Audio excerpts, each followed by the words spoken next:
Sebelum kita masuk ke bab 1, yaitu nilai mutlak, kita akan belajar terlebih dahulu yaitu bilangan bulat, karena nanti ada hubungannya bilangan bulat dengan nilai mutlak itu ya. Apa itu bilangan bulat? Pasti kalian sudah belajar nih di SD, bahkan di SD sudah belajar ya. Ini bilangan bulat, langsung saja. Ini kumpulan bilangan bulat.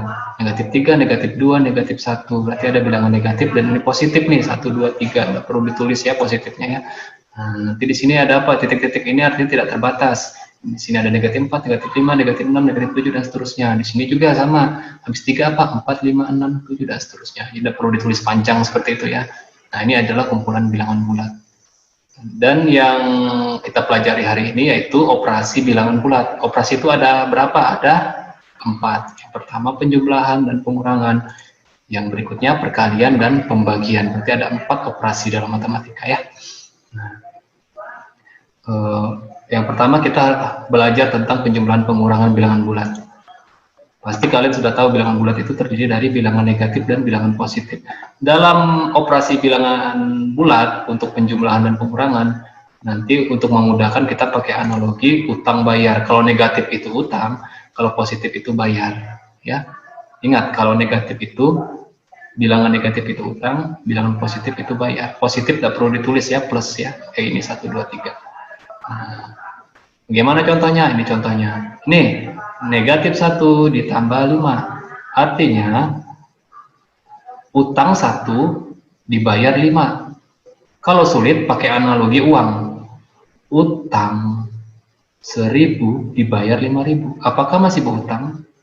Tidak, dia tidak berutang. Berarti dia ada kembalian. Kembaliannya berapa? 4. Berarti dia positif, ya kan? Karena lebih banyak positif. Sini lebih besar ya. Nah, berikutnya. Utang negatif 7 ditambah 2. Artinya utang 7 dibayar 2. Kalau sulit pakai analogi uang. Utang 7.000 dibayar 2.000. Apakah masih berutang? Ya, masih dia masih berutang karena lebih besar utangnya kan? Utangnya 7. Berarti utangnya sisa berapa? Sisa 5. Berarti negatif 7 tambah 2 artinya negatif 5. Berikutnya, negatif 6 ditambah negatif 3. Nah, utang 6, utang lagi 3. Nah, seperti itu. Gimana? Nah, pakai analogi uang. Utang 6.000, utang lagi 3.000. Semakin bertambah utangnya, berarti utangnya menjadi 9.000 nih. Berarti negatif 6 tambah negatif 3 sama dengan negatif 9. Yang berikutnya, utang 9 dikurang utang lagi 4. Negatif 9 dikurang negatif 4. Nah, kalau ini dipahami saja ya, dia tidak pakai analogi utang bayar. Nanti negatif sama negatif ini jadinya hasilnya nanti jadi positif. Berubah tanda dia. Karena di sini negatif, di sini negatif, negatif ketemu negatif, jadi positif. Nanti ada hubungannya dengan perkaliannya. Berarti jadinya negatif 9 tambah 4. Artinya utang 9 bayar 4. Pakai uang. Utang 9.000 bayar 4.000. Masih hutang? Iya, masih hutang. Utangnya berapa? Utangnya jadi 5.000. Berarti negatif 9 tambah 4 sama dengan negatif 5. Sekarang kita lanjut ke operasi perkalian dan pembagian. Operasi perkalian pembagian pasti sudah tahu kan? Kali kayak gini ya, bagi ya. Bagi gitu ya. Nah, kebalikannya. Kalau operasi perkalian dan pembagian pakai analogi ketemu. Kita pakai analogi ketemu untuk memudahkan. Nih, ibaratkan ini bilangan. Bilangan negatif dikali bilangan positif. Hasilnya apa? Nah, gini aja ketemu gitu aja. Bilangan negatif ketemu bilangan positif, hasilnya pasti bilangan negatif. Nah, kalau negatif ketemu negatif, hasilnya pasti positif. Cukup dua hal itu aja.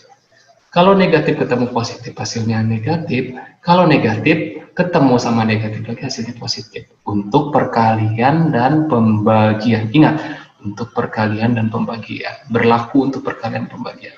Bukan penjumlahan dan pengurangannya. Sama juga dengan pembagian. Negatif ketemu positif, hasilnya negatif. Negatif ketemu negatif, hasilnya pasti bilangan positif. Contoh, nih, pertama selidiki dulu. Negatif ketemu positif. Ini untuk perkalian ya. Hasilnya pasti negatif. Sekarang 1 kali 5, 5. Paham ya? Ini harus hafal perkalian dan pembagian nih ya. Yang kedua, bilangan negatif ketemu bilangan negatif untuk perkalian nih. Apa ya hasilnya? Pasti bilangan positif. Kalau positif nggak perlu tulis tandanya ya. Langsung 2 kali 4, 8. Berarti dia positif 8 ya. Nggak perlu ditulis tandanya positif, tanda plus itu ya. Yang berikutnya, untuk pembagian, mudah kok. Sekarang selidiki dulu. Bilangan positif, ini kan 12 positif. 3 ini negatif, ini tanda negatif. Bilangan positif ketemu bilangan negatif, hasilnya pasti negatif. Untuk pembagian ya. Lalu 12 bagi 3 berapa ya? 12 bagi 3. 4. Berarti hasilnya negatif 4. Itu ya. Dan juga begini. Nah, ini sekarang. Bilangan negatif ketemu bilangan negatif. Bilangan negatif ketemu bilangan negatif. Ini kan pembagian ya. Berarti hasilnya positif nih pasti. Sekarang 6 bagi 3 berapa?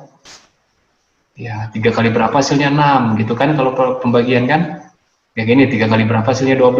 Nah, sini sama juga nih 3 kali berapa hasilnya 6. Berarti 2. Paham?